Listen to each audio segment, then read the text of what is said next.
Majina ni Becky Adhiambo Okinyo. Niko 17 years. Nimezaliwa Kisumu. Tuko watoto 5 na mimi ndio wa pili. Tuko wasichana 3 na vijana 2.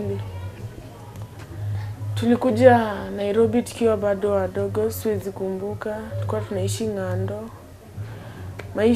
Maisha back then haikuwa simple juu mamangu alikuwa anafanya kazi Lavington kama kazi ya nyumba, anaenda narudi. Babangu pia alikuwa anafanya kazi ya gardener. So maisha yetu imeanzia huko. Nilikuwa nasomea Jamhuri Primary. Huko ndo nimemalizia class 8. Nikakuja nikaanza shule Moonlight. Na kuingia shule Moonlight niliingia late juu ya school fees. Nimesomea Moonlight na difficulties mob juu nilikuwa day scholar. Mamangu pia bado alikuwa mgonjwa kwa nyumba. So hiyo ndio ilifanya nikachelewa na maneno ya school fees pia. Mamangu alikuwa na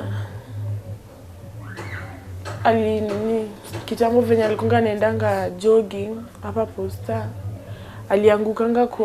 Alikuwa anakimbia akaangukanga kwa shimo. Hii mguu ilivunjika. Kenda hiyo akawekwa plaster. Na hiyo tu mguu inamleteanga shida hadi wa leo.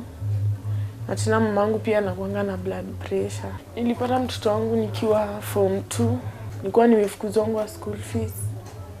School fees ilikuanga shida hadi tulikuwa tunafukuzwa, unaambiwa usirudi shule, lakini juu unataka kwenda kusoma unarudi shule juu ya nilikuwa narudi tu kufanya tu mtihani peke yake.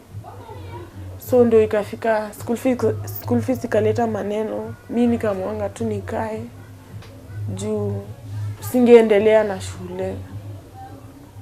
Ndio mimi nikakaanga kwa nyumba, nilikuwa nasaidia mamangu kazi. Tunaenda naye utoto vibarua, anafua, namsaidia kuanika ama anapika, namsaidia kuosha manyumba. Tunarudi kwa nyumba. Na alikuwa anasomesha bado sister yangu mkubwa, alikuwa form 4. Na baba mtoto wangu alikuwa 2 years mkubwa wangu. So mimi venye nilipata mimba nilikuwa na 16. So venye mamangu akaniconfrontingi niko na mimba, nilikuwa na mawazo kwa akili venye naenda niambie baba mtoto ni wake. Kama mimi nilijua ningeambia baba mtoto, angenisaidia kulea mtoto juu ni mtu alikuwa anaishi kwao na ni watu walikuwa wanajiweza. So nikaendanga nikaconfrontingi baba mtoto niko na mimba. But kaniambianga hiyo mimba si yake, huo mtoto si wake. Mimi nijipange na mtoto wangu. Nilishinongo venye nitakuja niambie mama yangu niko na mimba na baba mtoto ameniruka, na mimi ndio mamangu alikuwa ananitegemeanga. Nikaambianga mama yangu, nilienda nikaambia baba mtoto si wake, akaniruka. Yes, kama mzazi itakuwa ngumu sana ukubali, lakini juu mamangu alikuwa mama, alinikubali, akaniambia tu acha tu nizee huyu mtoto tutalea. Rumors sasa zilispreadingi, sasa unapatana na mtu, sasa mtu tu anakuwa kuna ile sura mtu anakutolea. So mimi nilikuwa tunashinda kwa nyumba na huyo brother yangu mdogo. So hadi siku nikashikongwa sana uchungu ya kwenda kuzaa, nikaendanga Kenyatta. Nikajifunguanga saa 6:05. Ilikuwa on Monday.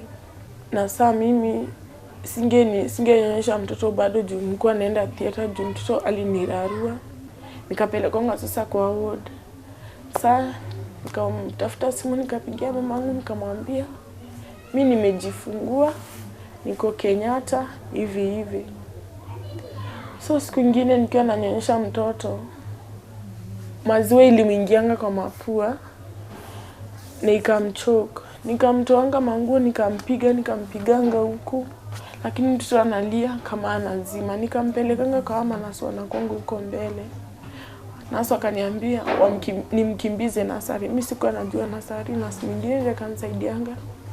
Kanipeleka nasari, nikapelekanga mtoto, akadungwa shindano ndo nilikuwa naendanga sasa nasari kuona tu mtoto, lakini uzuri nilikuanga nalinda mama. So shida tulikuwa nayo ni bili huku chini ward pale mimi nalala juu. Pade nilikuwa nalipa 1200 na venye naendelea kulala hapo nikiongojenga mtoto ndio venye bili inaendelea kukua juu. Mungu akanisaidia nikatoanga mtoto wangu nasari, so nimekuja naye kwa ward. Naongoja tu siku nitaambiwa niende home. Ningekaanga hosi, hakuna mtu anakuja kuniona, unakaa tu.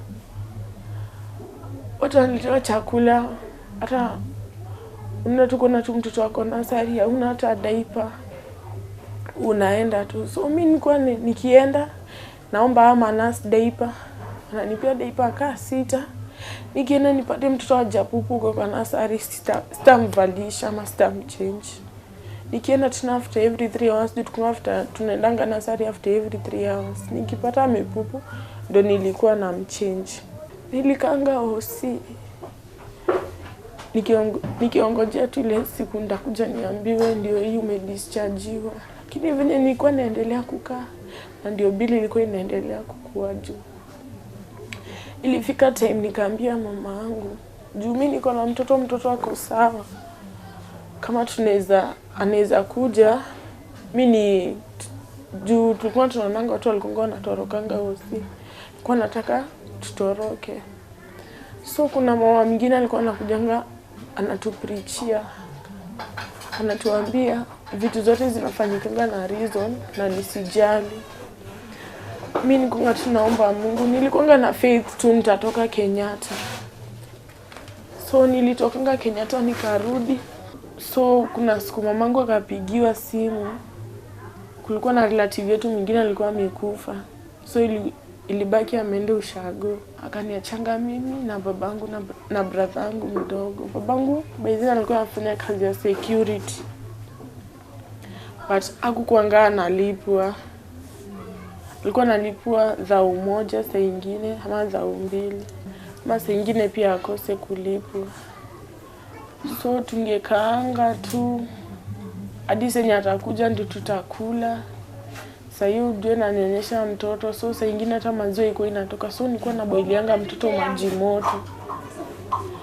So babangu pia hizo maneno zote alituambia ataenda ushago, tutafutie fare sisi tukuje ushago. Mimi kwa roho yangu sikuwa nataka kwenda ushago juu ningeenda ushago ingekuwa tu mzigo ingine. So siku ingine jirani yetu neighbor wetu aliachanga candle na akalalanga. Alipeleka watoto shule, candle ikaisha, ikashikanga akate, ikaanza kuchoma nyumba. So mimi nikatokanga, tukiwa tumelala hapo chini na mtoto tunasikia uwi kutoka nje kuangalia. Jirani nyumba ni moto, ulikuwa unaona tu moto na nje. Mimi juu nilikuwa naogopanga, nilitokanga nje ya gate, nikaita mama mwingine nikamwambia, "Mande kama kwetu kuna chomeka." Akachukuanga blanketi akaweka kwa maji, akaniambia nichukue niende niingize nitoe mtoto. Nikaendanga nikatoa mtoto. Singeweza kuchukua manguo za mtoto ama singeweza kupita na kitu yote juu nilikuwa na mtoto na bado alikuwa mdogo. Nilichukuanga mtoto nikakimbia huko nje. Babangu bado alikuwa kwa nyumba. Wakatokanga, juu moto ilikuwa kubwa. Hawangeweza kutoa vitu. Manguo za mtoto wangu zilichomeka zote. Zenye tu zilikuanga kwa ndoo, hizo chafu zilikuwa nifue, ndio zilibakingi peke yake. So kuanzia hapo nyumba yetu ilichomekanga, vitu mingi ziliungua. Manguo zetu zenye sisi tulikuwa tunavaa ziliungua, masanduku, birth certificate babangu aliziokoanga na living certificate ya class 8 hazikuungua na notification ya mtoto. So venye nyumba ziliungua, kuna nyumba zingine tulitengenezewa. Sasa mimi singedependia babangu saa hiyo juu babangu aliendanga ushago. Kumbe venye alikuwa anakata kuni na panga ilipitanga na mguu. So yes, mami afanye nini? Tukapigiwa simu. Nikaitanga brother yangu mdogo nikamwambia sasa kwanza saa hii mimi nitakuwa tu naenda kazi na watafutia na waletea chakula. Wetu kazi huku unanifanyia huku unanibakia tu na mtoto. Sasa niko na goroga uji naacha hapo kwa thermos namwachia. Anaeka mtoto kwa besheni na pilo na leso. Mtoto akilia anambeba, anatembea na yeye around hadi sinye nitakuja. Saa ingine nilikuwa naenda umetembea tuseme kuanzia hapo unaenda hata huko hizo side za yeye. Hujapata hata kazi. Nilikuwa hata saa ingine nikipata mtu tu namwambia mimi nimetembea sijapata kazi. Unaweza nisaidia na kazi? Napeana namba lakini hauoni mtu anakupigia. So sisi nyumba zetu ziligonga za agent. So tulikujenga tukafungiwa nyumba. Tukafungiwa nyumba. Jirani yetu akatuongeleleanga.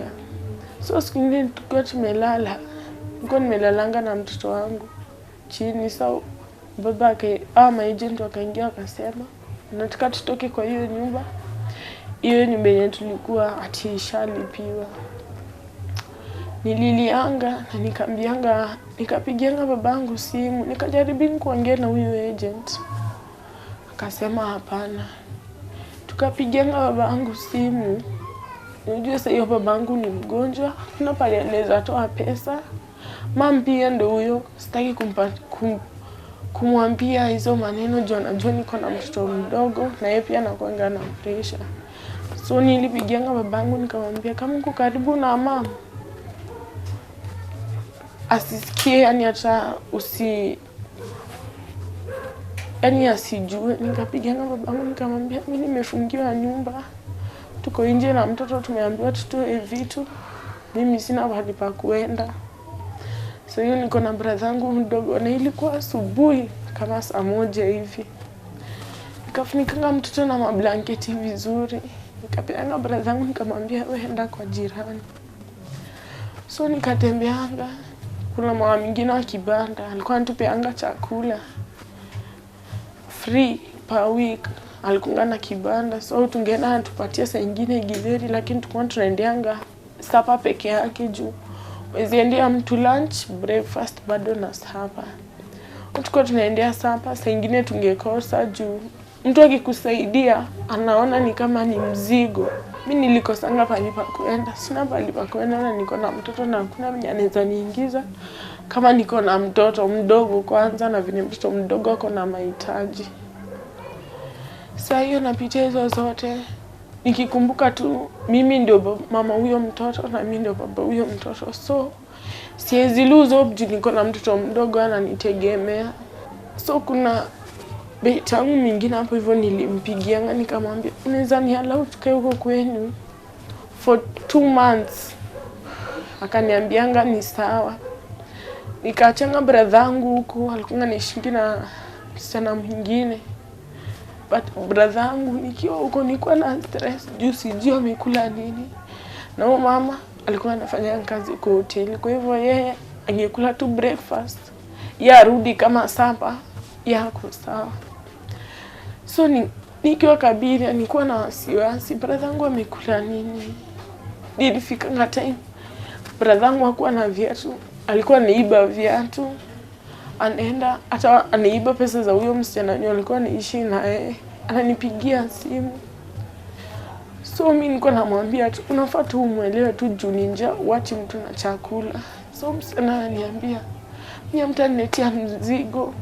Hakuna venye nitaka na brother yako. Mimi sio familia yenu. So ningeachanga mtoto uko Kabiria alafu nakuja saa nyingine nikienda kibarua napitia huko hata nikipata 100 nalipa hapo kwa kibanda. Nasema brother yangu akuchiangi githeri kila siku akisikia njaa. So huyo mama ilifika time angeweka brother yangu hapo juu. Brother yangu akiona tu hivi pesa anachukua na ananunua na kitu ya kukula. Saa nyingine brother yangu angenipigia ananiambia mimi sijakula, nasikia njaa. So ati nikuje tuishi na nyinyi huko. Mimi nikamwambia huku huwezi ishi, juu huku ndo utaleta maneno kabisa. So kuna siku alienda hakuanga na viatu, akaibanga Crocs. Kakujanga huko nyumba yao mama. Alishikwangu huko, akachapangwa, akanyang'anywa hizo Crocs. Sasa mile kukuja, nimetoka kibarua hivi Jamhuri na ujinga nikampata hapo kwa mlango, analia. Alikuwa anaongea ananiambia, "Nataka tu kwenda Ushago." Juko anajua atakuwa na mama. Hata akilala njaa, analala na mama pale, anajua ni familia. Yesu nikakaa, nikalianga, nikafikiria tu, nikasema tu ni sisi tunateseka hivi. Na si hata hatuna mama, hatuna baba. Nikaanza kutembea kwa marafiki na waomba 200. 100 katembea hadi kwa watu wa church ikatutoleanga 500, so ilibaki 600. Ndio mama ikaenda kazi, nikakuja nikatafuta hiyo 600 nikapeanga brother yangu. Manguo zilikuwa zimeungua, so alichaguliwa manguo zingine hapo hivyo akaendanga. Nakumbuka nilikuwa na 600 na 20 bob kwa mkono. Kuna mtu alitupeleka hadi Kibira, ndio brother yangu akapanda gari akaenda Ushago kama amevaa Crocs, na nikampatia na hiyo 20 bob. Niliachanga sasa stress za brother yangu, so ni mimi sasa huku na mtoto. Mama nilikuwa naishingi na yeye, alikuanga mama mwingine hapo hivyo, alikuanga na attitude sana juu. Huyo mama mimi sikuwa najuana na yeye, nilikuwa najuana na watoto wake, ndio tulisomanga na wao. Saa nyingine mimi sina pesa, na huyo mama tungeamka asubuhi tungeenda tuchote, mimi nichote maji, hata ningefulianga hata saa nyingine watoto wake. Ningechotanga maji saa nyingine. Unaacha hapo mtoto, unapata tu mtoto amelia, amemguza. Unaenda daipa tu, ndio hiyo daipa, hata wangeonga mtoto daipa, unarudi unapata mtoto amechomeka daipa huku chini tu ni mavido, na mtoto ni mred. Lakini huwezi ongea juu uko si kwenyu na wewe si mama yako. Chakula angepika, mimi singepakua, hadi akujia nipakulie. Na singemwambia hata niwekea mtoto. So mimi nilikuwa napatanga 20 bob naeka hapo ya unga ya uji. So nikikorogea angepika chai kwanza ndio mimi nikoroge uji. Ikaendeleanga hivyo. Hata hiyo mama alikuwa tu anaongea na nigombanisha. Mimi tu nilikuwa na nyamaza huko ni kwa wenyewe. Huwezi ongea. Na saa nyingine unaweza ongea na unaangalia. Ukitoka hapo utaenda kwa nani? Siku nyingine mama akaniambia ametoka na mimi nitoke kwake, mimi ni mzigo. Aliniambianga usiku, kesho yake asubuhi nafaa nitoke. Ya usiku tu nilipakingi manguo zangu na za mtoto wangu na nikaekanga pale pamoja. Sasa asubuhi nimeamka, usiku hata sijalala. Kumbuka nikibebanga vitu na mtoto kwa baby car, nikatembea kuanzia Kabiria nikakujanga hadi huko. Nikaongea na beshte zangu wengine. Siku nyingine nikalala kwao na singeendelea kulala huko na watoto. Wakanitafutianga. Rafiki yangu mwingine saa hapa saa nikakujanga. Hii nyumba iko hata na stima, baridi ndio hiyo. Ilikuwa msimu ya mvua.